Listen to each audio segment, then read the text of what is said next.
Nous pouvons passer à la deuxième question. Quelle est la place du fit dans le processus de recrutement? Le fit occupe une place importante dans le processus de recrutement en conseil en stratégie. En termes de durée, il dure 10 à 20% de chaque entretien. Typiquement, lors d'un entretien d'une heure, comptez 10 à 20 minutes de fit. En termes de pondération, son poids relatif s'accroît à mesure que le candidat démontre son excellence en cas. Ici, vous voyez un graphique qui vous montre les différentes étapes du fit dans le processus de recrutement, qui est lui-même composé de plusieurs tours, et à chaque fois, on observe la durée et la pondération. Donc, en termes de processus, il y a d'abord la sélection, puis le recrutement et enfin la promotion. En termes d'étapes, cela se traduit par l'avant-entretien en amont, puis pendant l'entretien et en aval, l'après-entretien. En termes de tours, on a d'abord, avant même le début du processus de recrutement, le networking, puis le tour 1, 2 et 3, et enfin, un certain nombre d'interactions. Par rapport au networking, vous avez peut-être déjà commencé d'ailleurs, il s'agit simplement de l'envoi de mails, de calls ou alors des événements, notamment lors de portes ouvertes.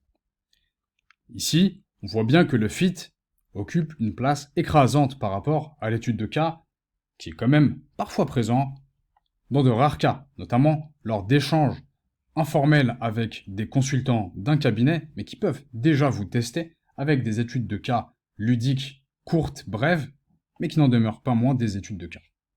En termes de pondération, donc, le poids du fit, ici, est extrêmement important.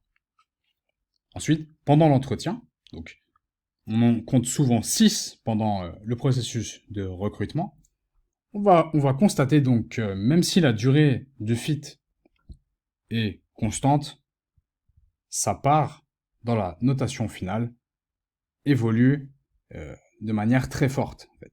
Alors qu'au premier tour, le fit est en général considéré comme non éliminatoire, sauf exception, eh bien, au dernier tour, c'est lui qui fera pencher la balance dans l'esprit de votre recruteur.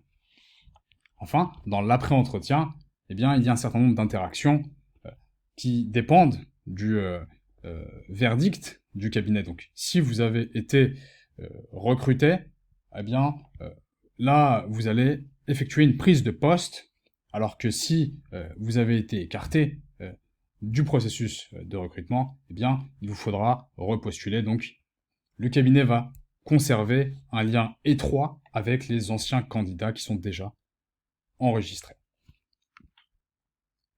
La majorité des cabinets suit cette logique, à l'exception de certains cabinets, par exemple Bain qui consacre 1 heure de fit au dernier tour, ou Advancy qui consacre 1 heure de fit au premier tour.